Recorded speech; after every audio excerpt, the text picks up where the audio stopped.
ನಮಸ್ಕಾರ ಪ್ರಿಯ ವೀಕ್ಷಕರ KG news India ವಾಹಿನಿಯಲ್ಲಿ ತಮಗೆ ಸ್ವಾಗತ ಸುಸ್ವಾಗತ. ನಾನು ಪಾರ್ವತಿ ಎಸ್ ಕಂಬಳಿ. ಈ ಎಲ್ಲ ಕಾರ್ಯಕ್ರಮಗಳನ್ನು ಕೆಜಿ ನ್ಯೂಸ್ ಇಂಡಿಯಾ ವಾಹಿನಿಯಲ್ಲಿ ತಾವು ಸವಿಸ್ತಾರವಾಗಿ ನೋಡಬಹುದು.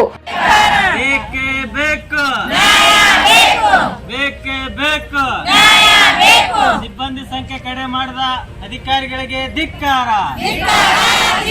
ಸಿಬ್ಬಂದಿಗಳ ಸಂಖ್ಯೆ ಕಡಿಮೆ ಮಾಡಿದ ಅಧಿಕಾರಿಗಳಿಗೆ ಧಿಕ್ಕಾರ. ಬೇಕೇ ಬೇಕು, ಏಕೆ ಬೇಕು. ಎಲ್ಲಿವರೆಗೆ ಹೋರಾಟ? ಎತ್ತಕ್ಕಾಗಿ ಹೋರಾಟ. ರಾತ್ರಿ ಕಾವಲರಿಗೆ ಪೇಮೆಂಟ್ ಕಡಿಮೆ ಮಾಡೋದಕ್ಕಾಗಿ ಹೋರಾಟ. ಸಿಬ್ಬಂದಿ ಸಂಖ್ಯೆ ಕಡಿತ ಮಾಡಿದ ಆದೇಶವನ್ನು ವಾಪಸ್ ಪಡಿಲೇಬೇಕು. ಸಿಬ್ಬಂದಿಗಳ ಸಂಖ್ಯೆ ಕಡಿಮೆ ಮಾಡಿದ ಆದೇಶವನ್ನು ವಾಪಸ್ ಪಡಿಲೇಬೇಕು. ಕನಿಷ್ಠ ವೇತನ ನೀಡಲೇಬೇಕು. ವಾರಕ್ಕೆ ಬಂದ ರಜೆ ಕೊಡಲೇಬೇಕು. ಎಲ್ಲಿವರೆಗೆ ಹೋರಾಟ? ಹಿತಕ್ಕಾಗಿ ಹೋರಾಟ.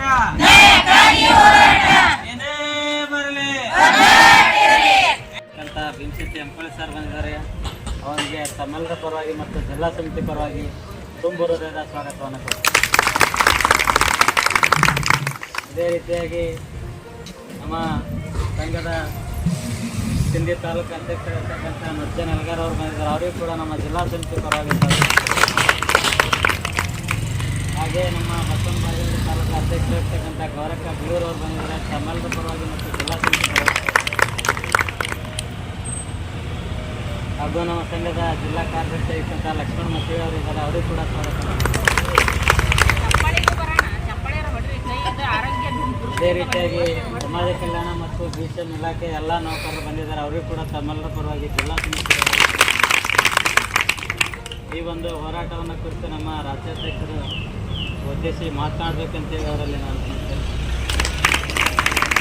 ಕೆಲವು ಜನ ಬೆಳಗಾವಿದಾಗ ಒಂದು ಹಾಡು ಅಂತೇಳಿ ಮಂತ್ರಿಯಾನ ಕಾರ್ಮಿಕ ಮಂತ್ರಿ 31,000 ರೂಪಾಯಿ ಈ ಸಲ ನಿಮಗೆ ಕನಿಷ್ಠ ವೇತನ ಕೊಡ್ತೀವಿ ಅಂತ ಈಗೇನಂತಂದ್ರೆ ನಮ್ಮಲ್ಲಿ ಏನಿಲ್ಲ ಸರ್ಕಾರದಾಗ ವಿದ್ಯುತ್ ಪಗಾರ ಕೊಡ್ಲಿಕ್ಕೆ ರೊಕ್ಕ ಇಲ್ಲ, ಹೆಚ್ಚಿಗೆ ಕೂಡ ಅವನೇ ಆಮೇಲೆ ಎಲ್ಲ ಮಾಡ್ಯಾರಲ್ಲ ಬಾರ ಬಂದ್ಗಡಿಗಳು ಬಜೆಟ್ ಇಲ್ಲಿವ್ರ ಮೇಲೆ ಅಂತಾರೆ. ಬಜೆಟ್ ಇಲ್ಲಂದ್ರೆ ಬಡವ್ರು ರೊಕ್ಕ ಮುಂಚೆ ಹಂಗೆ ಮಾಡ್ಯಾಗ ಬರಲಮ್ಮ ಸರ್ಕಾರನ ಮಾತು ಕೊಟ್ಮೇಲೆ ಮಾತಿನ ಪ್ರಕಾರ ನಡೀಬೇಕು. ಈಗ ಯಾವಾಗ ಸಿಕ್ಕಂಗೆ ತೊಗೊಂಡು ಯಾವಾಗ ಸಿಕ್ಕಂಗೆ ತೆಗೆದು ವರ್ಷದಾಗ ಆಟದಿಂದ ಮನೆ ತೋರಿಸೋದು ಸರಿ ಇದೆಲ್ಲ ಆಟಗಳು ಮಾಡ್ತಿರ್ತಾರೆ. ಆ ರೀತಿ ಮಾಡೋಕ್ಕಿಲ್ಲ. ಒಂದ್ಸಲ 2 ವರ್ಷದ ಮೀಟಿಂಗ್ ಆಗಿತ್ತು ವಿಧಾನಸೌಧದಾಗ, ಅಲ್ಲಿ ತೀರ್ಮಾನ ಆಗಿತ್ತು ಬಸ್ಸಿನಾಗ. ಈ ಚಾನೆಲ್ ಅನ್ನು ಸಬ್ಸ್ಕ್ರೈಬ್ ಮಾಡಿ ಮತ್ತು ಪಕ್ಕದಲ್ಲಿರುವ ಬೆಲ್ ಬಟನ್